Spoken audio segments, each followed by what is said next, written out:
마지막으로 방언을 받는 실제적인 원리에 대해서 나눠야 되는데, 일부 예배 때도 그렇고 시간이 길어지다 보니까 이거는 엄청 축약해서 증거했습니다. 축약해서 증거했는데 그래도 좀 필요한 부분들에 대해서는 말씀을 드려야 되기 때문에 이거 마지막으로 요거 말씀드리고 이제 같이 기도했으면 좋겠습니다. 이제 방언을 받는 세 가지 조건을 알았습니다. 거듭난 사람이어야 되고, 원하는 사람이어야 되고, 믿는 사람이어야 된다. 근데 믿기 위해서 방금 제가 잘못된 생각들을 다 바로잡았습니다. 근데 이제는 압니다. 성령님은 기다리지 않고 누구나 하나님의 자녀라면 믿기만 하면 바로 받을 수 있는 거구나. 지금 나도 받을 수 있겠구나. 지금 나도 성령 받아 방언 말할 수 있겠구나. 다 믿을 수가 있습니다. 그 상태로 이제 이 말씀을 마지막 세 번째 대지를 들으면 됩니다. 첫 번째, 방언을 받고자 하는 명확한 목적을 가지고 기도해야 돼요. 다른 말로 하면 다른 사람이 받았으니까 다른 사람도 받는 거 나도 받아야지, 이렇게 받는 게 아니라 방언이 얼마나 소중한 은사인 걸 알고, 주님 나 이거 꼭 필요해요. 나 기도하고 싶어요. 방언으로 오랫동안 기도하고 싶어요. 꼭 주세요 라는 분명한 목적을 가지고 기도해야 된다는 거예요. 근데 종종 보면 영적인 시기심 때문에 저 사람이 은사를 받으니까 나도 받아야지, 이런 경우들이 발생하더라고요. 윤석준 목사님이라는 분도 그러셨다 그러더라고요. 어릴 때 초등학생 때 자기 빼고 다 받는데요, 교회 사람들이. 그러니까 다 받으니까 나도 받으려고 엄청 노력했는데 안 되더래요. 그러다가 어느 날 깨달은 거예요. 다른 사람 의식하면 안 되고, 내가 방언의 필요성을 깨닫고 확실히 기도해야 된다는 걸 알고 방언이 꼭 필요해서 하나님께 간구하기 시작했어요. 바로 방언이 터지기 시작했다는 것입니다. 그래서 영적인 시기심이나 다른 걸 의식하는 게 아니라 방언이 꼭 필요하다라고 명확히 그 이유를 가지고 주님 앞에 기도해야 합니다. 그리고 두 번째로 소리 내서 기도해야 돼요.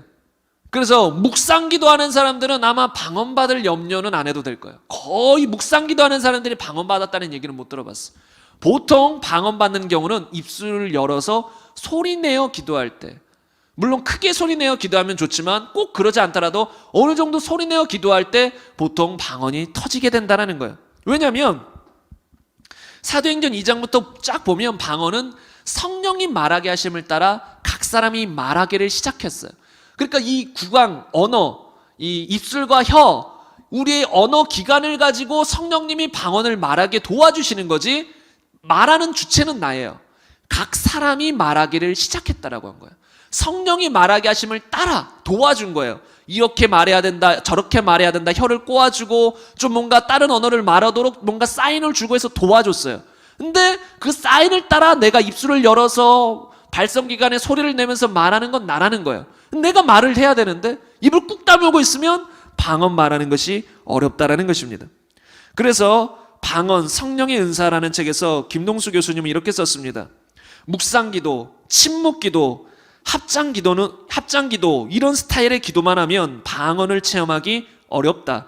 방언은 혀를 하나님께 맡기는 것인데 대개 몸을 맡기지 않은 사람은 혀도 맡기지 않게 된다. 기도할 때 몸을 사용하지 않는 사람들은 혀도 맡기지 않는 경우가 많다. 입을 벌려서 하나님께 기도할 때 방언이 터진다. 그래서 보통 방언 받아야 되는 사람들에겐 저는 항상 입술을 열어서 기도하라고 해요. 묵상기도 하지 말고. 근데 정 부끄러웠고 쑥스러워서 말을 못하겠다, 그런 분들이 계시거든요. 그럼 우선은 노래를 크게 틀어버려요. 아무도 자기도 자기 소리를 못 듣게 크게 틀어버리면 좀 이제 그런 민망함이 사라지니까. 그래도 안 된다. 이거는 최후 수단인데 웬만하면 저는 이 수단은 잘 안 쓰고 싶어요. 왜냐하면 오해의 소지가 있어요. 그게 뭐냐면 할렐루야라도 반복하십시오. 그냥 뭐 아무 말이라도 그냥 계속 하십시오. 왜냐하면 성령님은 지금 역사하고 계시고 조금만 하면 터질 것 같은데 본인이 말을 안 하니까 무슨 말이라도 하도록 끄집어내는 거예요. 그래서 옛날에 기도원에서 할렐루야 따라하라고. 근데 그러다가 이제 방언 받는 경우들도 있고 잘못 받은 경우도 있죠. 그냥 자기가 할렐루야 하다가 혀가 꼬인 건데 진짜 방언 받은 줄 알 수도 있어요. 근데 진짜 성령이 막 역사하고 계시는데 좀 내성적이어서 말 못하는 사람은 할렐루야 한두 마디만 해도 그냥 랄랄랄라 막 터져버려요. 왜냐하면 본인이 이제 충만하게 임해 있으니까. 근데 그 방법은 웬만하면 안 쓰고 싶어요. 왜냐하면 그 방법을 쓰면 오해의 소지도 있고 또 본인도 의심하게 돼요. 내가 할렐루야 하다가 입술 꼬인 거 아닙니까? 의심이 들 수도 있기 때문에 웬만하면 안 쓰고요. 아무튼 소리 내어 기도해야 됩니다. 그리고 이성으로 기도하기보다는 마음으로 기도해야 돼요. 왜냐하면 방언이라는 것 자체가 나의 영이 기도하거니와. 근데 이성이 너무나도 발달돼 가지고 기도할 때도 머리로 한마디 한마디 생각하면서 기도하는 분들이 있어요. 한마디 한마디 생각하면서 또박 기도하는 분들은 방언 받기가 쉽지가 않아요. 왜냐하면 우리는 기도는 머리로 생각하면서도 하지만 또 마음으로 중심으로 막 하잖아요. 이 안에서부터 쏟아내야 되는데 한마디 한마디 이성적으로 철저한 냉정함을 가지고 한마디 한마디 하니까 방언이 터지기가 어려운 경우들이 있다라는 것입니다. 그래서 방언 성령의 은사라는 책에서 김동수 교수님은 또 이렇게 썼습니다.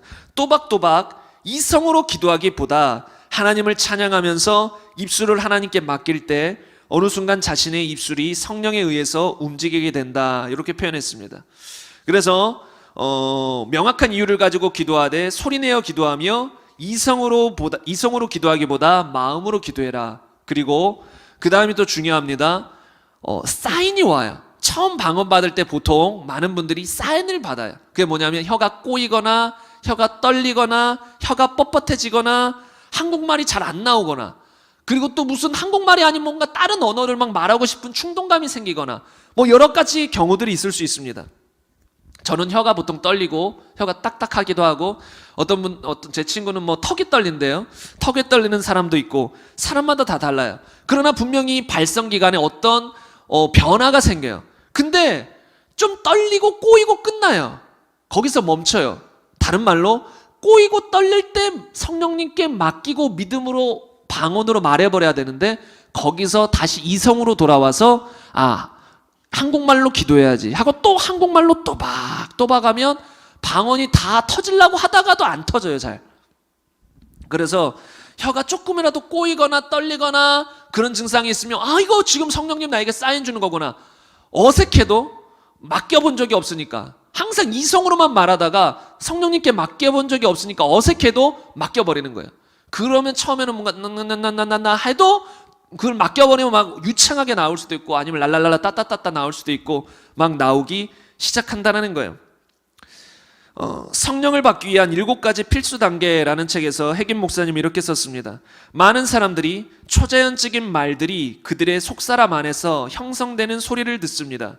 그리고 그 말들은 입을 통해서 발성이 될 때까지 거품처럼 부글부글 올라옵니다. 또 다른 방법은 입술이 발랑거리는 것입니다. 턱이 굳어지는 느낌이 들지도 모르며 그의 혀가 둔해지는 느낌이 들 수도 있습니다. 성령이 이렇게 하시는 것은 입술과 혀가 말을 만들기 위해서 우리가 사용하는 신체 기관이기 때문입니다. 이런 식으로 해서 성령이 우리에게 말을 주시는 것입니다. 그러나 소리를 내야 할 사람은 바로 우리들 자신입니다. 성령님이 말을 주시려고 지금 혀를 꼬려고 하고 뻣뻣하게 만들고 턱이 떨리게 하고 막 이렇게 하신다는 거예요. 성령님이 말을 주시려고 하는 거니까 감사합니다 하고 믿음으로 뭐 나오는 대로 말해버리면 방언이 터져 나온다는 거예요. 그럴 때 어떤 사람들은 계속 아주 엄청난 의지를 가지고 한국말로 해요. 뭐 혀가 꼬이는데도 억지로 한국말로 하는 사람이 있는 거예요.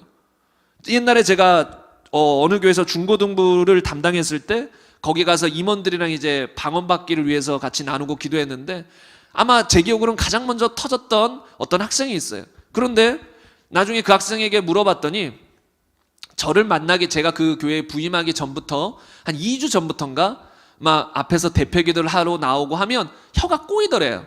그래서 막 입을 막 억지로 해가지고 한국말로 또박또박 기도했다라는 거예요. 뭐 대표 기도니까 당연히 그렇게 해야 되지만, 근데 방언을 잘 몰랐던 거죠. 근데 막 성령님이 그 아이에게 은혜를 베푸셔서 방언을 하게 하려고 하는데 본인이 억지로 절제해서 한국말로 한 거예요. 의외로 이런 사람이 많다라는 거예요. 그리고 그런 사람들의 특징은 뭐냐면 방언이라는 건 내가 입을 꽉 다물어도 안 하려고 해도 강제적으로 하는 게 방언이라고 생각해요. 그래서 입을 다물어도 하나님이 하시는 거니까, 성령이 하시는 거니까 성령이 내 혀를 알아서 만지시겠지. 아니요, 성령님은 도와주시는 거지 성령님을 따라 내가 말해야 되는 것이라는 거예요.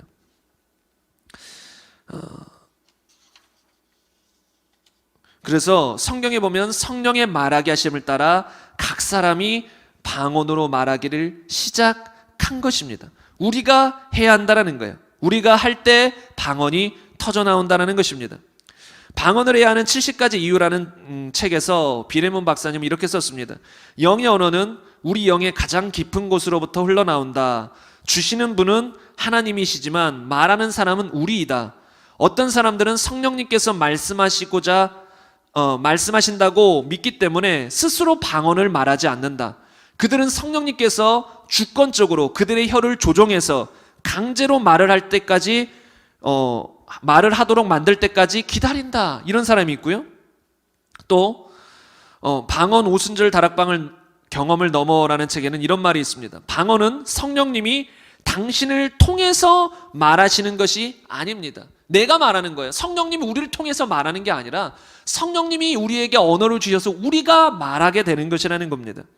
한 가지 책만 더 인용하자면 성령을 받기 위한 7가지 필수 단계라는 책에서 해겐 목사님은 이렇게 썼습니다. 자기 자신이 입을 벌려서 말을 해야 한다고 일러주세요. 성령께서 그의 성대, 입술, 혀의 역사에서 초자연적인 말을 그의 입술에 주실 것입니다. 그러나 소리를 내서 입 밖으로 말이 나오게 하는 것은 그 지원자가 해야 합니다. 성령은 말을 줍니다. 그러나 말을 하는 것은 사람이 하는 것입니다. 성령이 말을 주심에 따라 자기가 방언으로 말할 것이라고 기대를 해야 합니다. 성령은 방언으로 말하지 않습니다. 성령은 우리의 혀를 붙잡고 말을 하게 하지 않습니다. 우리 자신이 방언으로 말을 하는 것입니다. 이게 상당히 중요한 말이에요. 아까도 말한 말과 비슷한 내용이지만 성령님은 말을 주시는 것이지 성령님이 방언을 하는 게 아니에요. 성령님이 내 혀를 꼬아가지고 성령님이 내 혀를 통해서 말하시는 게 아니에요. 성령님 우리에게 방언을 말할 수 있는 언어를 주시고 그 언어를 받아서 우리가 의지를 가지고 성령님께 맡겨서 기도하는 거예요. 우리가 하는 것이라는 것입니다. 그래서 이제 우리가 함께 기도할 텐데요. 기도할 때 분명히 주님 나는 나의 유익을 위해서 영적인 유익을 위해서 방언 기도를 꼭 받길 원합니다. 그리고 이 방언 기도를 받기 위해서 기도할 때 혀가 꼬이거나 떨리거나 어떤 증상이 나타나면 바로 이게 주님이 주시는 방언이구나 하고 믿음으로 맡겨버리시면 바로 터져 나옵니다. 오늘 일부 때도 한 분이 그랬고요. 이제 거의 다 받으신 분들이라 제가 이제 한 분 한 분 다 체크는 하지 못했지만 이제 끝나고 알려주시더라고요. 그리고 원하시면 누구라도 받을 수 있기 때문에 이 시간 인터넷으로 예배 드리시는 분들 중에도 혹시 방언을 못 받으신 분이 계시다. 지금 즉시 받을 수 있습니다. 그래서 여러분 성령님을 간절히 바라고 이 시간 주님 나에게 성령 충만함으로 성령 세례로 역사하소서. 그리고 성령이 만나 계심을 따라 방언을 말해서 방언의 유익을 평생 누리길 원합니다. 기도하길 원합니다. 역사해 주세요 하면 여러분의 혀가 꼬이거나 여러 가지 증상이 있을 거예요. 바로 믿음으로 맡기시고 기도하시길 바랍니다. 이 시간에도 성령이 역사하실 것입니다. 그 밖에 성령 받고 벌써 방언하시는 분들은 이 방언의 귀함을 다시 한번 마음에 되새기고 이 시간도 방언으로 주님 앞에 기도함으로 나아가도록 하겠습니다.